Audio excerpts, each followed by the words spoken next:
Hi, this is Attorney Todd Hollis, and welcome to another episode of Civil Action. Today, we have a very special guest. She's from Washington, D.C. She's participated in a hunger strike in honor of her son, Marquis Brown, who unfortunately is now deceased. She's going to tell you all about it in just a few moments. So stay tuned. We are oppressed. We are exploited. We are downtrodden. We are denied not only civil rights, but even human rights. One day right there in Alabama, little black boys and black girls will be able to join hands with little white boys and white girls as sisters and brothers. I have a dream today. And always feel that your life has ultimate significance.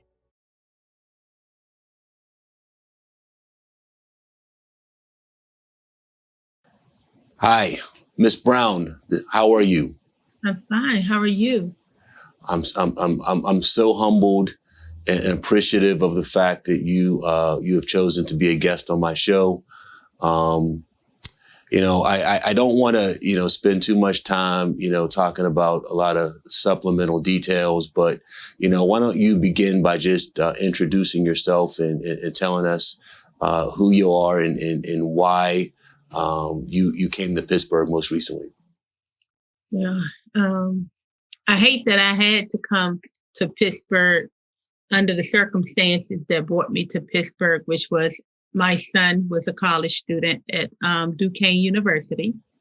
And as it was reported, he went out of 16th floor windows.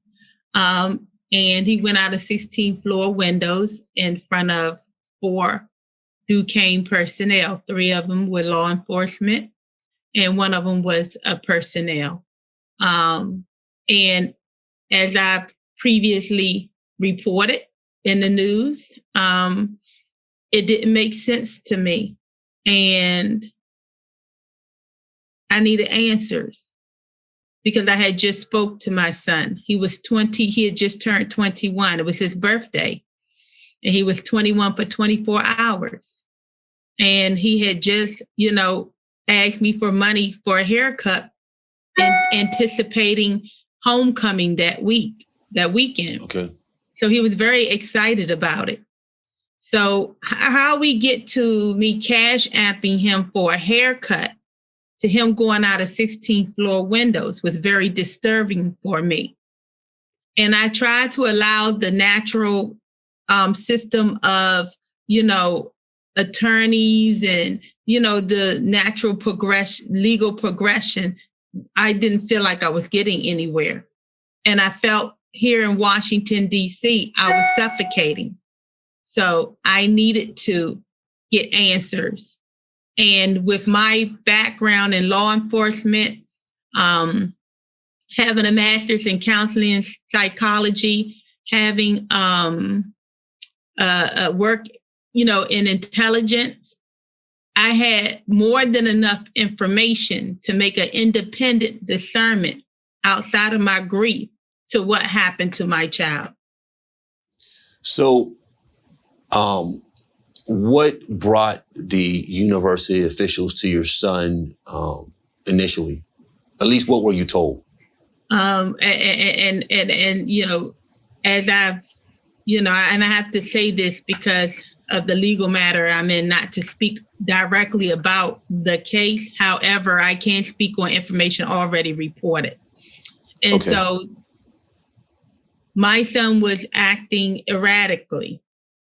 And obviously, having been under the influence from being at a friend's house or something happened at a friend's house, it was reported he took 2 puffs of marijuana.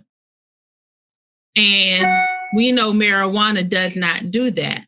Does not cause, I know that 2 puffs of marijuana doesn't cause severe erraticness or cause him to act in a crisis. I'm well-versed in street drugs, narcotics, all of that. So I knew it was something other than 2 puffs of marijuana. However, by the time he got to his dorm room. He knew something was wrong that made him leave his current situation and return to his safe place, which was his dorm room. And so once he got to his dorm room, all he knew was to go in and out the dorm room. He did not, he wasn't thinking about going out 16th floor windows. The only exit he knew was in and out his dorm room. And he wasn't violent, as it was, told to me by several people at the school who seen him going up and down the hallway. He was skipping around as, a person that was under the influence, but clearly very hyper. Sure. I heard, some reports, in the media. Admittedly, I didn't follow it very closely, but I guess the biggest question that I had in my mind is how did the window open? I'm a former alumni of Duquesne, and there are times that I'm assuming this happened in towers. No, it happened at Broadier Hall. Oh, okay. All right. Yeah, Broadier. So did the windows open or was the window broken? It was, as I've already stated, it was told to me, he picked up a chair, broke the window, put the chair back down, climbed on the chair and went out the window. Okay. And you didn't believe that based upon the conversation that you had with him moments earlier? I didn't believe that at all because the simple fact that, it was too much time. And let me just say this. At this point, I didn't know what to believe. I needed information. All Sure. I know is it just didn't add up and make sense to me, which is the Sure. reason why I ended up coming to Pittsburgh and doing a hunger strike, because the dots were not connecting. It's now you too said much time. you said you had a background in law enforcement. Were you a police officer? No, I was in probation and parole. So, Okay. Yeah. Okay. But it's still All right. covered under law enforcement. So we still have a lot of similar training, and we have a lot of what you call ride-ons. We partner a lot with the police officers because we had warrant units. We had, what we call high intensity drug trafficking areas that we Sure. were, so Sure. we had a dance with the police officer. We worked kind of in partnership with them. Yeah, that makes sense.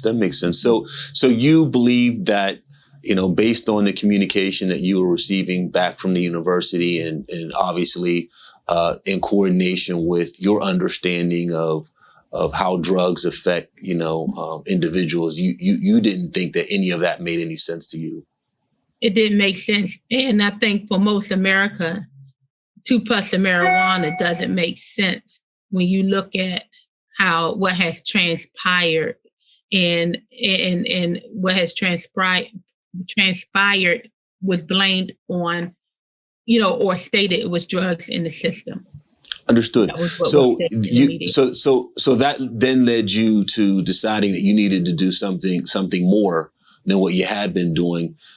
Tell me what you were thinking about and what ultimately led you to come to Pittsburgh. I mean, what I was thinking about was I wanted to know what happened to my child. And I wanted to know why 4 people in a room did not keep my child safe. I wanted to know, it's several things, like no body camera, so one would never really know. So if I didn't know exactly what happened due to lack of transparency in body cameras, then at the very least, I want to know why 4 people did not keep my son safe, and what type of training, crisis intervention, de-escalation took place that failed to keep him safe. Okay. And what made you believe that the people who were in the room didn't make an attempt to keep your son safe? Well, because this is public information, during a press release the school had announced that the officers were shocked. And that was a press release on day 40 of my hunger strike. So the information I'm talking about has already transpired, and it's already, made public. Yeah, I definitely don't want you to say anything during the course of this interview that may affect, your legal understanding with respect to the settlement with the university. Well, my legal understanding with the settlement is that, I cannot talk about specific case-related information that is contained in files, and which I have not. I have not talked about names or anything. And I don't want you to. So I totally understand. And I have not. And what we're talking about is what's already been released. So this is not a Bash Duquesne. This is what happened to my son. And, me being able to share with you what has already been shared. Oh, I certainly appreciate it.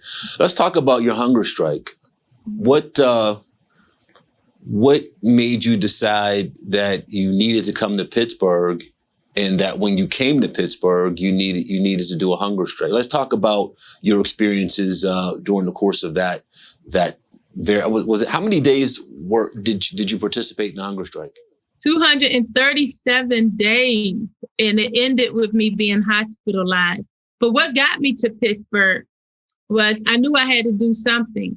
That's when George Floyd just happened. And I remember grabbing my son's jersey and going down to the White House because I didn't live that far from there. But it wasn't effective. Looking at George Floyd with the knee on his neck, I felt like a mother with a knee on her neck, suffocating by not knowing what happened to my child. And I felt like other mothers felt that way. We're living in a time of Black Lives Matter, but we also know that a lot of African-American families are wondering what happened to their children. A lot of their files have gone cold case. So with that passion and that desire to breathe, I had to go to ground zero. Ground zero was Pittsburgh, Freedom Corner for me. I didn't know what I was going to do, but I got my business in order because I knew whatever I was going to do, I wasn't coming back. So I had went to the Home Depot and bought a chain because I wasn't sure if I was going to chain myself to a bridge to the school. I didn't know what I was going to do. I just knew I was desperate for answers. And it was, I don't know what made me and compelled me to grab my rocking chair, which is very symbolic to the whole Marquis Jaylen Brown Foundation and my time at Freedom Corner out in the streets, what we call Tent City. Put that rocking chair in my car, made my way to Pittsburgh, stopped at a rest stop, the service center, ordered pizza, couldn't swallow it. And that's when I decided at that moment I was going to do the hunger strike. It was in my First Amendment rights. It did not jeopardize my job. It did not jeopardize others or impact their safety. As opposed if I would have shut down a bridge and let's just say someone had a COVID situation or was pregnant. I didn't want to feel responsible for that. So the hunger strike was the best First Amendment right that I can exercise and get and be resolved, and it affected only me. How did it? I mean, I'm certain this. I can't even imagine not eating for, you said 235 days. 37. 237 days.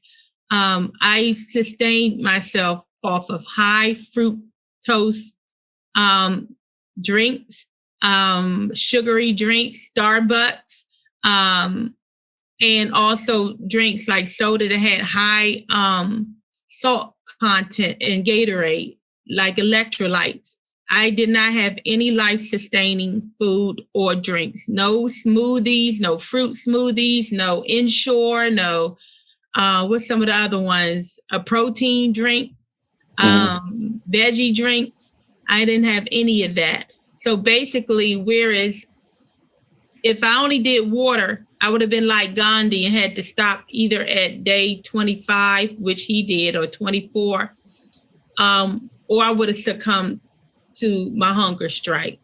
Because your body cannot survive longer than that off of water.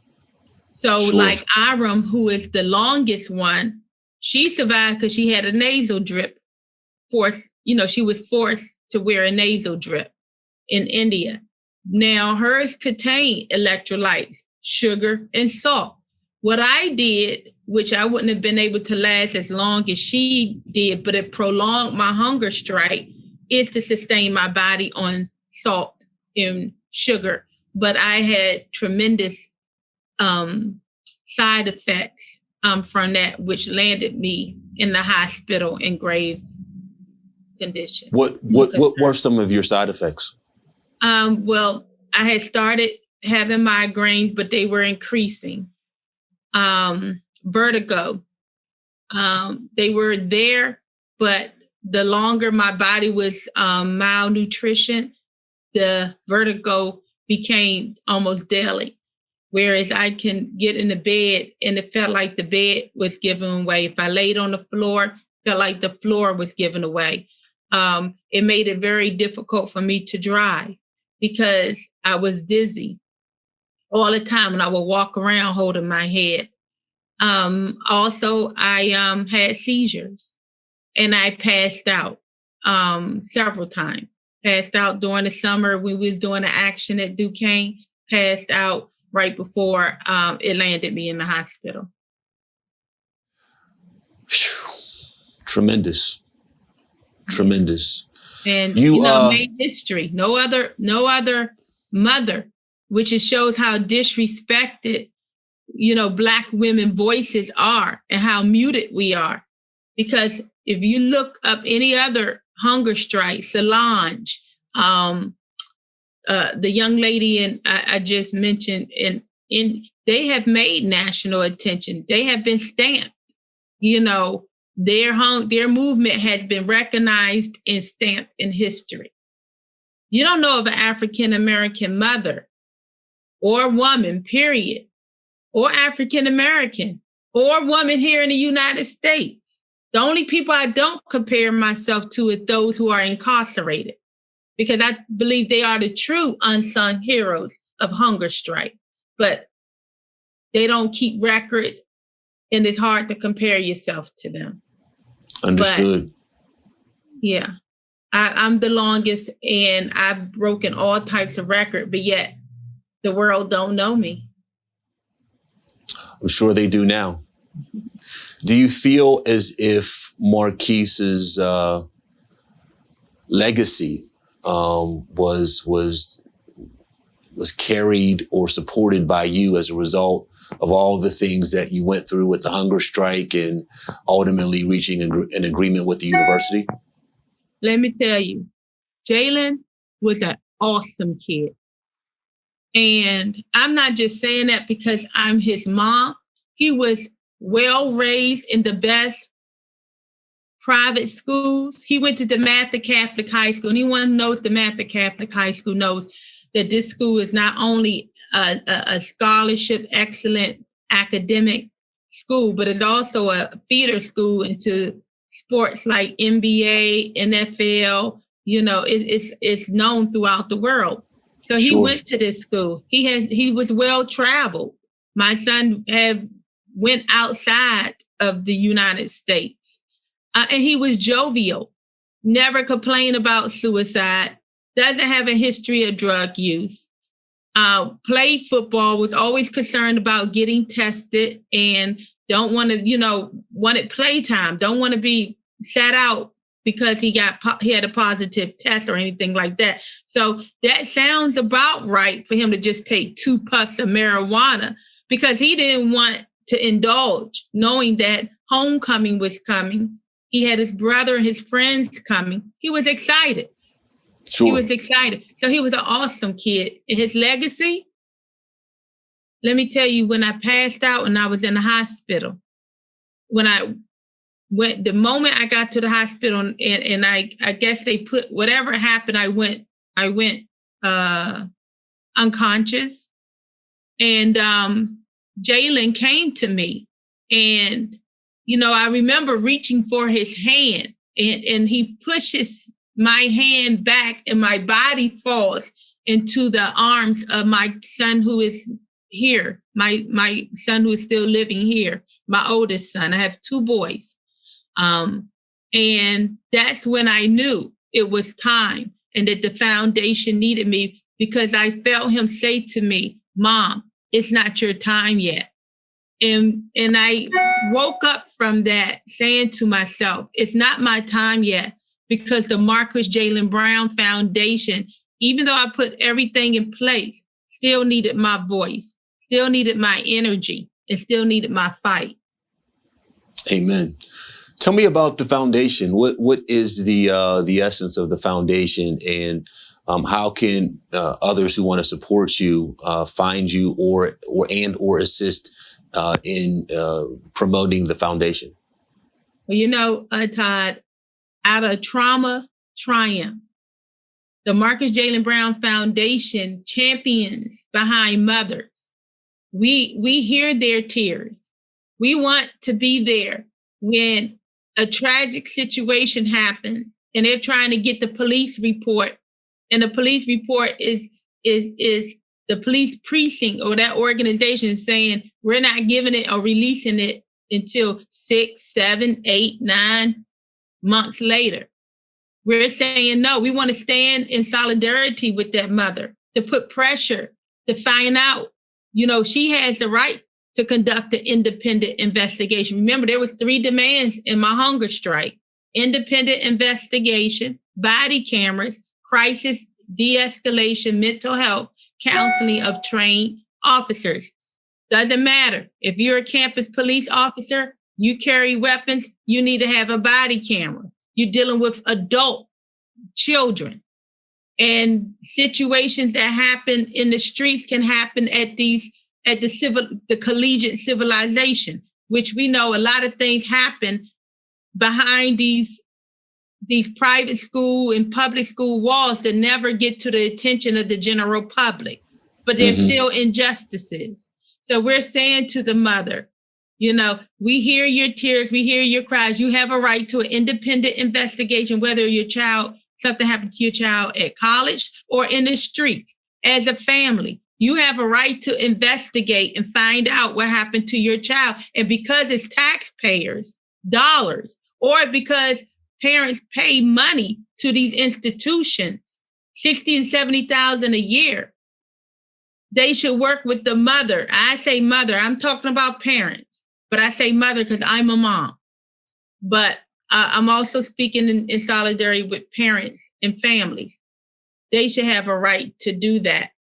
We also champion behind students. We have a program called USIOs, University Social Injustice Observers.